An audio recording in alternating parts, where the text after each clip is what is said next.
You're listening to New Retirement Radio, brought to you by the team at Prout Financial Design. Hello, I'm your host, Certified Financial Planner, Dennis Prout. I'm Heidi Cartwright, Financial Advisor and RICP. Advisors associated with Prout Financial Design may be either 1. Registered representatives with and securities offered through LPL Financial, member FINRA SIPC, and investment advisor representatives of Integrated Partners, a registered investment advisor, or 2. Solely investment advisor representatives of Integrated Partners, a registered investment advisor and not affiliated with LPL Financial. Investment advice offered through Integrated Partners, a registered investment advisor. Integrated Partners and Prout Financial Design are separate entities from LPL Financial. Dennis Prout and Nathan Prout are solely investment advisor representatives of Integrated Partners and are not affiliated with LPL Financial. The opinions voiced in this show program are for general information only and are not intended to provide specific advice or recommendations for any individual.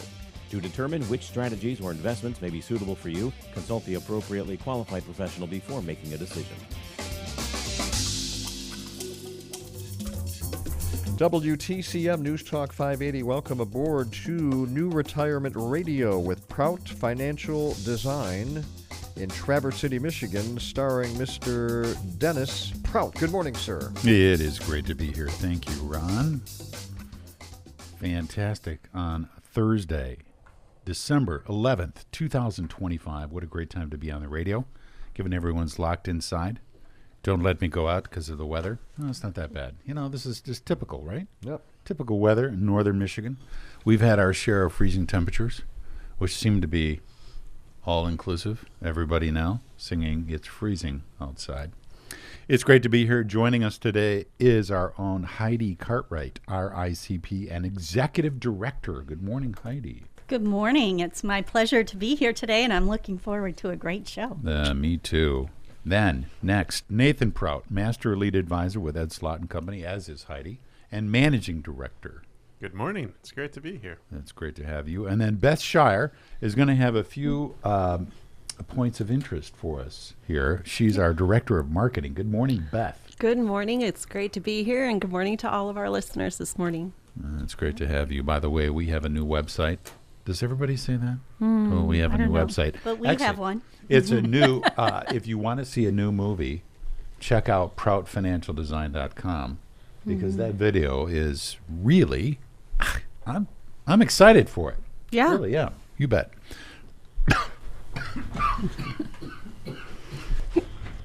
I got so excited. Thank you for turning off my mic. Anyway, it's wild. Now, how well that came up. And you were talking about that, Beth, in terms of its technology capability. Yeah, it's really cool. Redoing that, our old website was a little bit outdated and clunky, and just having this new platform in place, kind of coming up, being more accessible, and it kind of opens the door and kind of solidifies more of a pleasing digital footprint to the community. So we're really excited about it, and we just encourage all of you listeners to go check it out and check out that video like Dennis said. It's really cool. And it was fun to make and watch the whole process. So we're really excited about it. The radio shows, the podcast, if you will, basically the podcast is on the website too. If there's shows you really want to listen to and or subjects you were hoping to gain some info from, it's on our website as well, proutfinancialdesign.com. You're so fancy. Right. It is. It's pretty fancy. It looks nice. And it's easier, I think, because I've poked around a little bit as it came out earlier this week, and it's just easier to find stuff. So I really like it. It's a lot easier. Actually shows WTCM, too. It just showed that, yes. You bet. Inside and outside. Yeah. There you go. Well, it's great. Now, joining us today, Ed Slott. Mr. Ed Slott, CPA. He has a tremendous amount of experience in the whole IRA sphere. He owns Ed Slott and Company, and he also takes care of many advisors in terms of ongoing education. The Wall Street Journal calls Ed the best source of IRA advice, and we couldn't agree more. And that's exactly why we're inviting him back time and again. And then it just goes on to talk about the radio show here today. But Mr. Ed Slott, it is a pleasure to have you here with us, sir. Well, it's great to be here, and I'm watching your video as you're speaking here. I turned it on. I see you coming into the office. I see Heidi there. You're on the computer. Very impressive. Thanks. Well, we're live and in the flesh, I guess, It's great. So, Ed, to dive right into this, there was a great article in the Wall Street Journal dated December 6th that I thought would be great for us to weigh in on. The name of the article, "The Clock is Ticking for IRA Inheritors to Take Distributions." Could you give us some background on this, Ed, what they're talking about here? Beneficiary IRAs, non-spouse beneficiaries, generally children of the owners, inheriting these IRAs and inheriting some surprises as well. Well, they're generally not children. Technically, they're children. I call them adult children. Most people who inherit their parents' IRAs, unless it's a grandparent, are probably in their 50s or 40s, 50s, 60s, so not really kids at that point. And they also may be in their own biggest earnings years. So what happened was, if I take you back, and we've discussed this on the show before, years ago, not that many years ago, before 2020, we had something called the Stretch IRA, where beneficiaries could defer out their payments, their required minimum distributions, RMDs on their inherited IRAs, over their lives. So the younger you were, the longer your deferral period. Some people could defer for 30, 40, 50, 60, 70 years if it was a 10-year-old. That's all gone. Congress needed money, so they had a big money grab as usual in the Secure Act. That was the big game changer. Effective in 2020, the Stretch IRA is eliminated and replaced with a 10-year rule, meaning that all of that money has to come out and be taxed by the end of the 10th year after death. And that's the rule for most non-spouse beneficiaries. And it got so complicated that this is actually the first year it's being enforced. It came out of the Secure Act late 2019, so effective for 2020. So the first beneficiary who would have had to take distributions under this complex new rule would have been in 21, but IRS couldn't figure out the rules are so complicated, the custodians, nobody could figure out, so they said, all right, we'll waive it for 21. Then 22 came out, that we'll waive it again, still can't figure it out, we're still writing regulations. At 23, they waived it again. 24, they waived it again. This year they said, now we really mean it, and they do.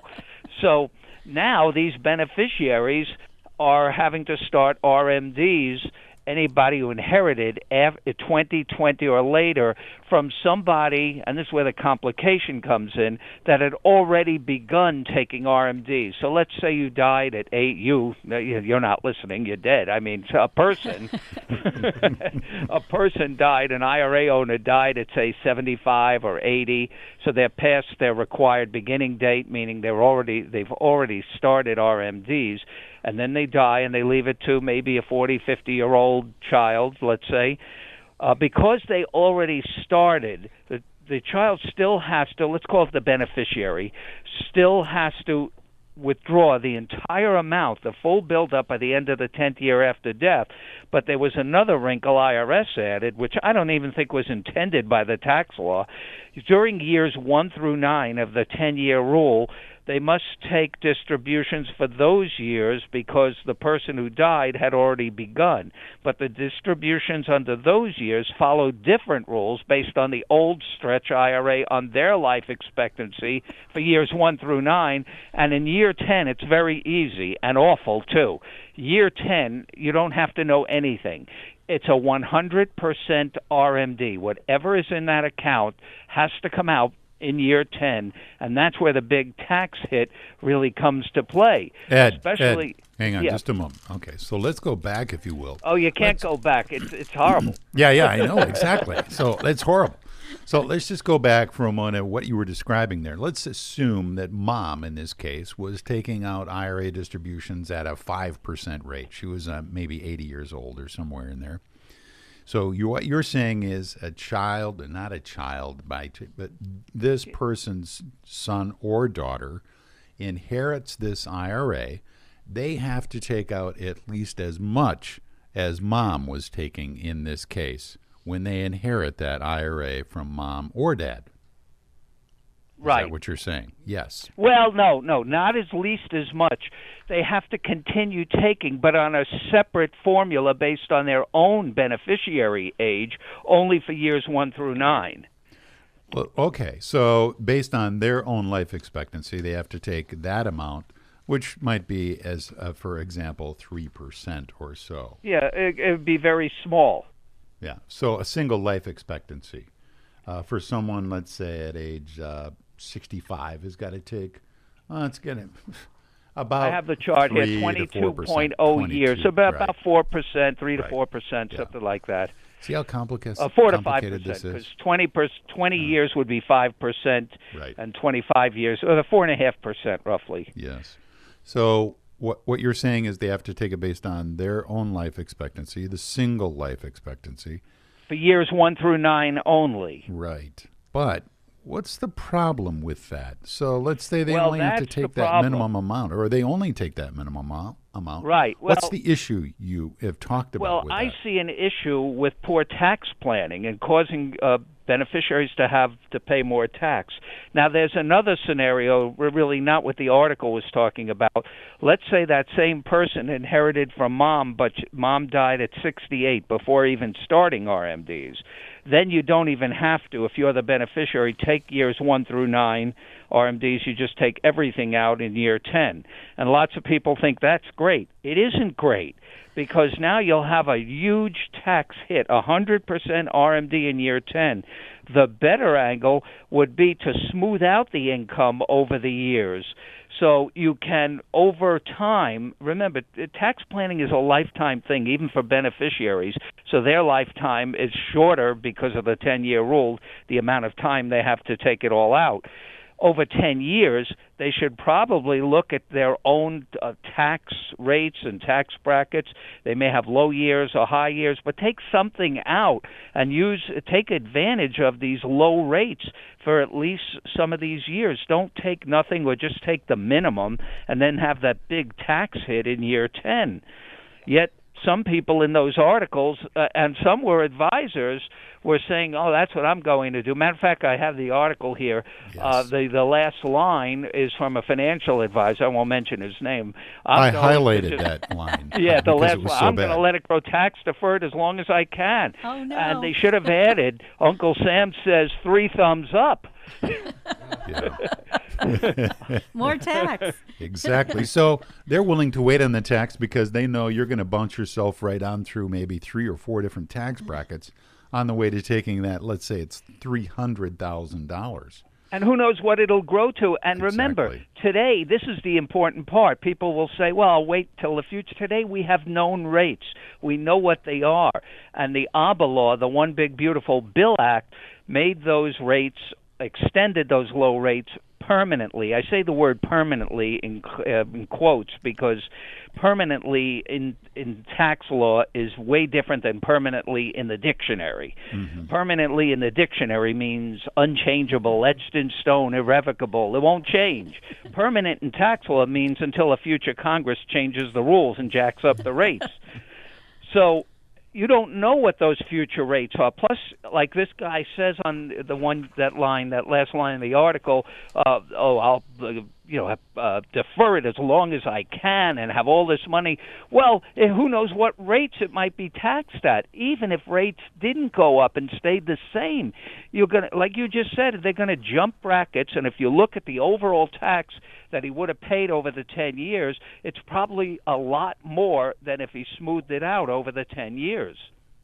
The opportunity cost of waiting could be significant, Ed, not only from a tax standpoint, but also what you might potentially do with those funds. Perhaps you're going to use that amount to help pay the tax on a Roth conversion as well. Whatever that might be. Maybe you just want to reinvest it in a more tax-favorable account or a tax-favored account, such as in a joint account with your spouse. So there are all kinds of opportunities for someone, as you're kind of alluding to. The good news is most beneficiaries don't wait till 10 years. They don't wait till 10 minutes after death, actually. They have that money spent on the way to the funeral before the body's cold in most cases anyway. Shoot. I hadn't thought of it that way, Ed, but that can be true. So, Manny. It's called behavioral finance. Yes. I'm pretty sure in the class setting, Ed, you call it the smash and grab is the technical Yeah, term for smash that. and grab. That's what they call it in New York. Right, because it's hard. It is a psychological thing, behavioral thing, because all of a sudden you inherit 300,000 or even $1 million, something from your mom or grandma or whatever, and then all of a sudden in your mind you find uses for that money you never thought of before. Mm-hmm. Wait a minute, we could do this. We can go on vacation. We could, redo our house, get a new house. Let's just get the money. Buy a Ferrari. Yeah, whatever it might be. Yes. Critical things like that. Yes, exactly. Now, I thought there was another great quote in here by an airline captain on I one caught page. that the airline captain's giving the advice, too. Yes, exactly. If you play the game over a 10-year period, you can come out better. So they were only going to take $7,000 a year.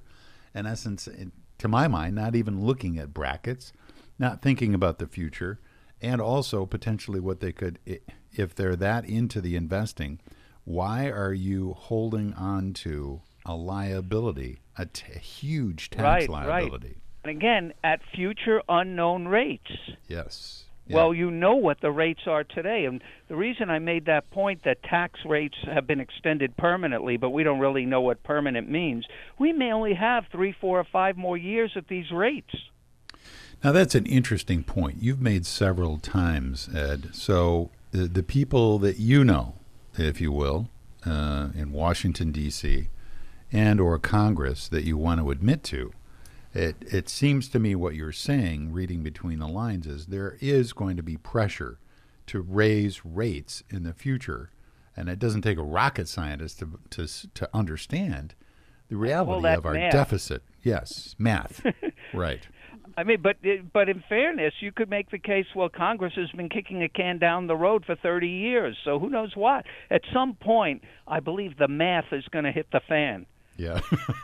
Yes. That's a great way to put it. Do we have a question here, Ron? You have a question for Ed or for the panel here. Do you expect Congress might go after non-spousal inherited IRAs inherited before 2020, putting those inherited IRAs on the 10-year track? What a great question. What do you say, I don't Ed? think so. They're not going to go back and rehash that. They're moving forward. It's not worth it. I can't see any Congress digging back and saying, let's get those stretch IRA guys. Again, it's not enough of a population. I'm sure, Dennis, I was joking before, but not really. You've come across a lot of beneficiaries that may have been able to stretch for 20, 30 years. Do you think they even have the money anymore after 2 years? So it's not that many people that are going to actually stretch. We talk about it all the time. In theory, it's great to do only the small payments under the old stretch IRA rules. And the reason it's a good question, because those who inherited before 2020 get to continue that long stretch. But I find in reality most beneficiaries don't. Yes. So, what do you see? Now, it's a nice problem to have. It really is. But these IRAs are growing to ever more dizzying heights. And sometimes we're inheriting them. But what about, too, as Heidi was mentioning at the break, about IRA owners with these very taxable accounts? What are some of the things that you would advise them generally on the radio? Well, I would tell anybody who wrote this article, I went through it, the 401k millionaires. Yes. And it talks about this guy has this money, he has $1 million, he has $1 million, everybody has $1 million or more. And there's not one word about the taxes. Not one word. I went through it twice. Oh, my goodness. They never told these people they're not really millionaires. Yeah. Now, who are they joint account owners with, as you've said in the past? Uncle Sam. I always say it's a joint account. And then when I say that, I just did a seminar a couple of days ago, and I said a joint account, and somebody said, you mean like with me and my wife, 50-50? I said, no. Uncle Sam is a special kind of joint owner. Yes. Because he gets to pick his share based on how much money the government needs just when you need to get at yours. And there's no mention of that anywhere if anything, yes, it's great. It's good news and bad news. It's great. The market's going up. I don't know if that will continue. I'm a little worried about these AI companies eating each other. I think there's a lot of inflated values there because they each buy each other's stuff. And it's a good problem to have. You have $1 million, $2 million in an IRA, but that means you have to do some planning now to start reducing those balances. This would be the time. Yes, it's nice to grow, and what's there, it's great that it grows, but I wouldn't add to it because it's actually a growing, building debt right back to Uncle Sam, your partner on the account, which they never mention in this article. And if anything, given the opportunity with today's low rates, historically low rates, this would be the time to start reducing those balances with things like Roth conversions and get the money out while rates are low. Or contribute to the Roth account right within the 401k. This interesting quote right from the top of the article, Ed. The number of 401k millionaires at Fidelity reached 654,000, the highest level on record. Right. So these are real numbers, significant. Right, but there's no mention that a lot of this money may go, maybe more than half at some point will go back to Uncle Sam. Half. Well, depending 50%. on your federal and state, what your rates might be at that point. If they raise rates, it could be. Yes, it could well be. And especially if you handle it incorrectly. What are some of the major issues in terms of that you see, in terms of mistakes people make with inheriting these things? Well, that's another story because the inheritors don't have much wiggle room, like we talked about before. They're going to generally be stuck with a 10-year rule. So as we said in the last segment, it's best to smooth out the income over the 10 years. You always want to take advantage of the low brackets. You never want to waste a low bracket. Now, these 401k millionaires, they may be better off converting, and they can convert within the plan. Let's say they're still working.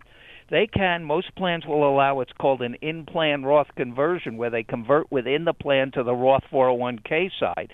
The problem is they're heavy-weighted. They're overweighted in tax-deferred funds.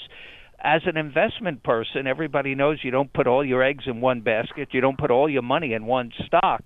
Yet, with their retirement savings, which might be their largest single asset, that's exactly what they're doing. They have no tax risk diversification. It's all in an account that will be taxed at some point, and it's just out of balance. There's so much more money in 401ks and IRAs than people have in tax-free accounts, and they have to balance that out, and they have the opportunity to do that at low rates within the plan, converting to a Roth 401k, or getting the money out and converting it to a Roth IRA. So people really do have choices, and I think overall, generally, the population, all of us, tend to minimize those options. We think we really don't have that much wiggle room when in fact we may. And Heidi's got a question here too. I do. Hello, Ed. At the recent class, one of the things in the discussions that you had that caught my interest was where you made the statement, think maximum, not minimum. Right. You said, Matter of fact, I'm sorry. I was just thinking about a new acronym for RMD just last night to make the point better, because I always say the M in RMD stands for minimum, but it doesn't stand for maximum. You can always take more. So I was toying around with this just last night. Instead of a required minimum distribution, RMD, RMD should stand for recommended maximum distribution. Right, because you said let tax planning drive the distribution planning. Right. To optimize the lower tax brackets. And don't let RMDs drive it, but let your tax planning drive it. And I thought, wow, that is awesome advice. And can you go into that a little bit more about the lower tax brackets? I'll give you such an obvious example. You have somebody that's 60 years old, maybe one of these people in the article. They've been really growing a large IRA. And this is for people with larger balances. Remember, the larger the balance in your IRA or 401k, the more likely it is you'll never live to spend it. More of that will go to the beneficiaries who will get hit hard in taxes by the 10th year after death. All of that growth that you didn't spend or were forced to take out will be taxed in one fell swoop, 100% RMD at the end of year 10. So let's say one of these people in this article with the 401k or IRA millionaires, let's say they're 60 years old. Under current law, they don't actually have to take anything out till age 75 for a 60-year-old. So that's 15 years out. Should they do nothing for 15 years? Just sit there and watch the account grow? That's nice, but you're also watching Uncle Sam's share grow too. I say if it's building up too much, it's overweight, start trimming it down each year and using the low brackets. Also, once you hit RMD age, you're constrained in what you can do because you're forced to take out a certain amount each year. Then you have less planning, less flexible planning options. But for this example I give, he has 15 years. He can use those low brackets and move a lot of that into Roth IRAs. So maybe by the time he turns 75, his income will be low, and he doesn't have to worry about maybe future rates going higher. Well, in essence, it's upside-down thinking differently about these things and trying to plan logically but also strategically. How can I advance the tax brackets today to benefit myself and potentially my heirs tomorrow? That's just a great planning, Ed, and it just makes sense. Right, it's too. Lifetime planning. Yes. You know, whenever I do shows, especially often I'm on one of these like CNBC shows, these financial shows.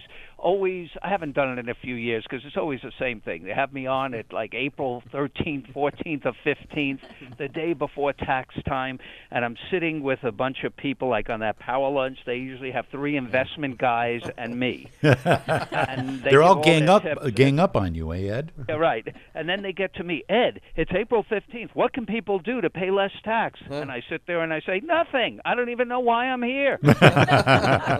Because unless you have a time machine, that year is over. You should be looking at saving taxes over a lifetime. It's a lifetime, actually multi-generational lifetime, plus your beneficiaries. So that may mean paying some taxes today.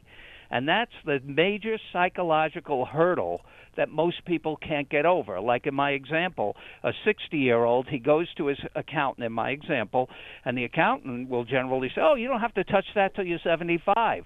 Well, maybe you should. Yes. So thinking strategically, utilizing your full tax bracket to the maximum allowed, and thinking about how low brackets are today. In essence, you're getting a discounted rate on that income. Why not take it today? Even though, and not every CPA, but many CPAs, frankly, they hate taxes. I get that. But it could be the wrong thinking given where things are right now and a balance like this. Now, we've also got a great question. Ron, if you would read this off for us, please. From an actual listener, it says, do IRA distributions count as income that would be counted as IRMA income? And what's IRMA? It's all those women who are going to file a lawsuit against the IRS for calling it IRMA. That's what they're going to do. Go ahead, Ed. Describe what IRMA is. It's income-related monthly adjustment amount. Anybody on Medicare knows what IRMA charges are. Those are the surcharges for having increased income for Parts B and D. And this is a great question. I get this in every program. Again, not seeing the long-term big picture. So I'll give you an example. This is a while ago. I was talking all about the Roth, and a bunch of in front of a full room of people, a woman gets up in the middle of the crowd there and says, I like everything you said about the Roth IRA, but I'm on Medicare, and I pay those IRMA charges for Parts B and D. Do I understand this right? If I convert to a Roth, it will increase my income, correct? And I said, yes. If it increases my income, might it also increase my IRMA charges, my monthly charges? I says, could be. And then she said, well, if that happened, that would make me angry. So in front of the whole room, I said to her, you know what? If that would make you angry, convert anyway. Because I'd rather you be angry for 1 year than be angry for the rest of your life. Because if you don't do the conversion, and I'm not saying convert everything. This is where you need to speak to an advisor. This is why they have you, Dennis, and your team there to go through. Every situation is different. We're talking in generalities here. But in her case, let's say she didn't convert. She had a large IRA, and then she saved the increase in Medicare charges maybe for a few years till she hit RMD age. Now that IRA has grown and grown, and the RMDs, which she can't stop, will happen every year, and the one thing that made her so angry will happen every year for the rest of her life, not seeing the big picture. A great point. So, Irma, income-related Medicare adjustment. You may want to decide to pay that increased premium for a bit, maybe 1 or 2 years, or perhaps Right. it's a 5-year conversion area, so you don't have to pay that increased premium for 25 years, potentially, Right. if you live that long. Yes. Right. But people forget. They think, well, if I don't convert, I'm saving taxes by not doing something, by not paying them up front. You're saving taxes, but at the same time, your IRA is growing, like in this article, and so is Uncle Sam's share. It's just silently growing. Yes. You made some great points at the last class, Ed, changing the subject to estate tax mistakes that can cost millions from page 263 through 268. If you want to reference that, you probably know already of which we speak. Well, let me see. I got to see where the... That's great. find The my estate manual tax here. mistake that can cost families millions, from the Wall Street Journal, August oh, yeah, 9th yeah, of I know. 2025. Yeah, that was on the portability. Yes, The right. portability issue. And yeah. that's a big deal Yeah. because of these increasing estates. Can you discuss that Well, briefly here with us? this is another feature of the new ABBA law, One Big Beautiful Bill Act. Starting next year, they're resetting the base for the federal estate exemption at $15 million per person. So a married couple could have $30 million. Now, you might say, well, $15 million is plenty enough for most people, which it is. Sure. But married couples have the advantage where they leave everything to each other, which most people do, most couples do. So say when the husband dies, he leaves everything to his wife. And she can get under what's called portability. He doesn't lose his $15 million exemption, even though he didn't use it. Because if you leave everything to your spouse, there is no estate tax, so you don't use it at the first death. But the wife, the widow, the surviving spouse, gets to use the full $30 million. But most people miss getting that double exemption because to get it, it's very simple. It's just people don't do it. That's the mistake.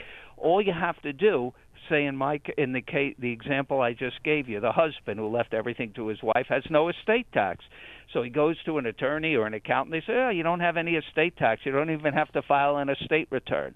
Well, that advice just cost his wife a $15 million exemption.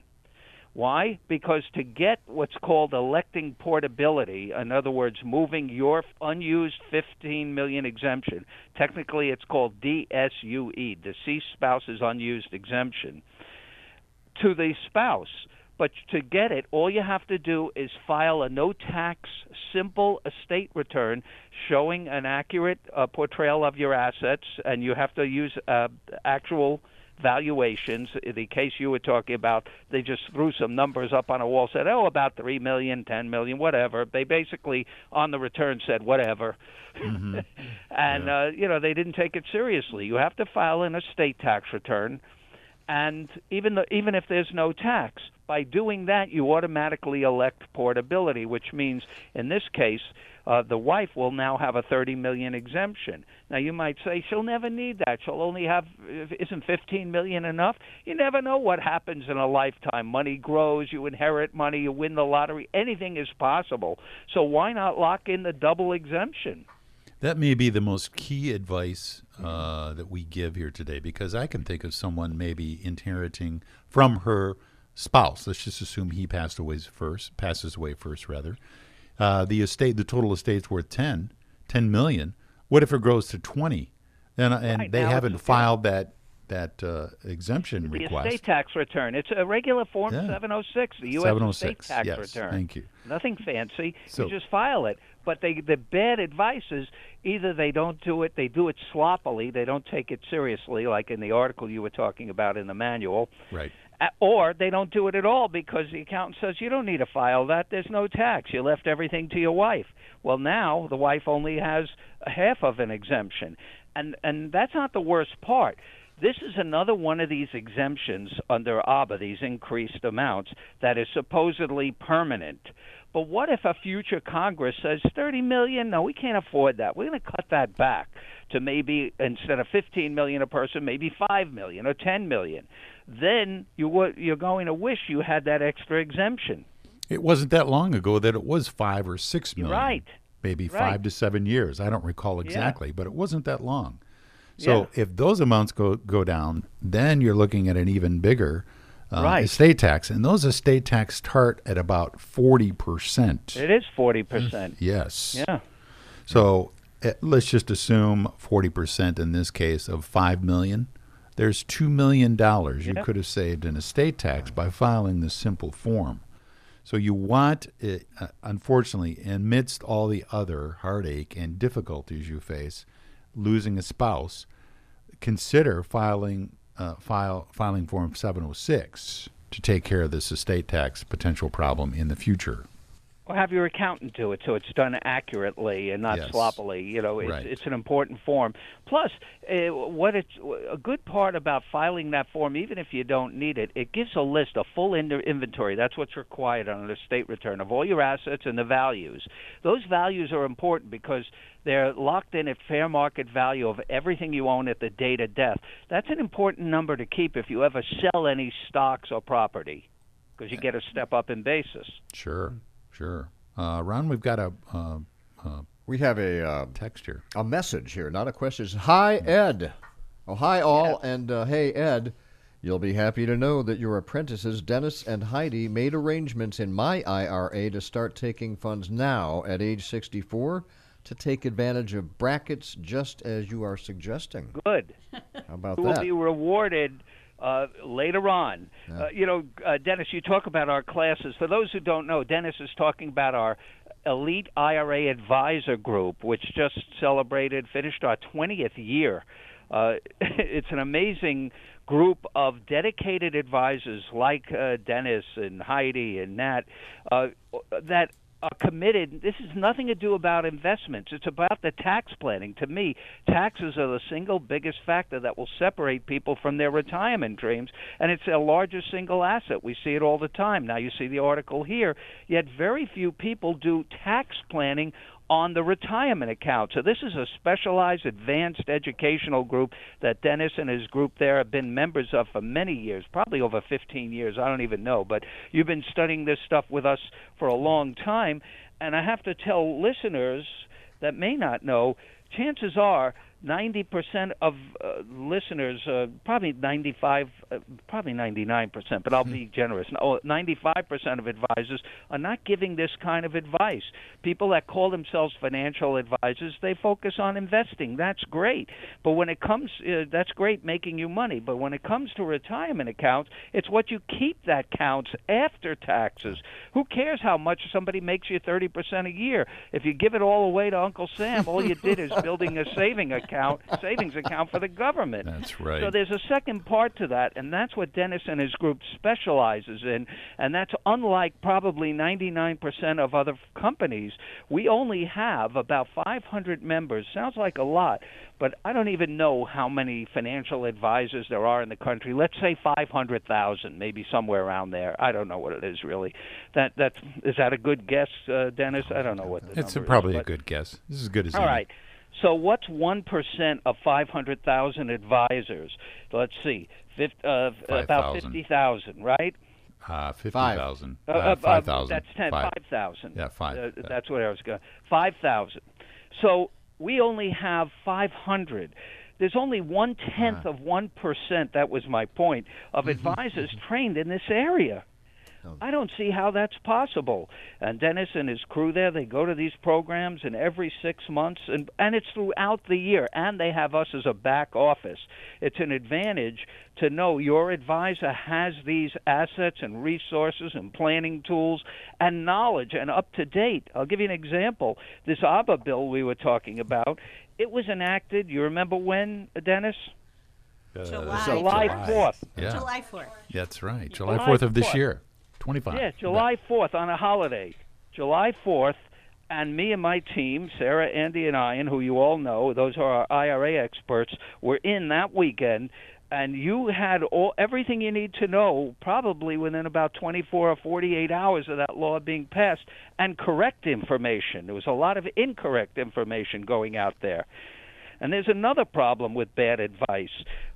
I call it influencers, TikTok videos, podcasts. People just say anything, and people rely on that. You really, this is money you'll never have again. So you look back to the article, Dennis, the 401k millionaires. Sure. You got to watch that basket. It's the only one you'll ever have. It's a great point. Ed, we're applying this information to our own financial situations as well, and that's as good a selling point as I can give because we use it not only for our clients but for ourselves as well. And lastly, Ed, before we take a break here and say goodbye to you, thank you.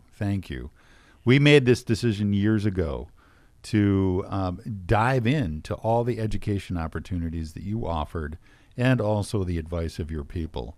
And I was thinking earlier, frankly, before the show, we can all decide who we want to affiliate with and or listen to. And this has been one of the best decisions we've made as a firm. So thank you, Ed. We appreciate your voice and your honesty. You have no idea the ripple effect, because I hear it from here, from all the advisors we train, all the clients and their family, the ripple effect of really dollars back in their pockets that would have just gone to unnecessary and excessive taxes. That's right. Hey, Makes one a big question difference. and 1 point before we say Sure. goodbye to Go Ed. ahead, Ron. Ed from Leland won Ed's book, so Ed won Ed's book. Congratulations, Excellent. Ed. Right. Good job, Ed. Congratulations, Ed. The Retirement Savings Time Bomb Ticks Louder by Ed Slott, America's IRA expert. And one last question. Someone writes, if you file Form 706, will the IRS be aware of that in years to come? That's a good question. Many of those forms, unfortunately, are still filed by paper, and I just saw a report. It was on Kiplinger's tax letter last week or 2 weeks ago, and the title of the article was Paper is Kryptonite to IRS. They can't handle a lot of it, but the good news is you can file. There's a fee. I think they just lowered it to either $57 or $60, very small fee, that you can file for and pay a fee to get what's called an estate tax closing letter, which is an acknowledgement that they received it and they went through it. You don't owe any money, and that's a great letter to have in the bank. All right. Ed Slott from New York with Prout Financial Design here on New Retirement Radio. Thank you, sir. Thanks, Ed. Thanks, everybody. Have happy holidays, and don't waste the brackets. You still have a few weeks to hit those low brackets this year. That's right. All right. Thank you, Heidi Cartwright, Nathan Prout, Dennis Prout, and Beth Shire. Thank you, Ron. Thanks, Ron. Prout Thanks, Ron. Financial Design. Ed Slott is not affiliated with Prout Financial Design and LPL Financial. You are under no obligation to use the services of any of the entities referred and may choose any qualified professional to provide tax, CPA, legal, or trust services. These entities and their services are not affiliated with LPL Financial and Prout Financial Design.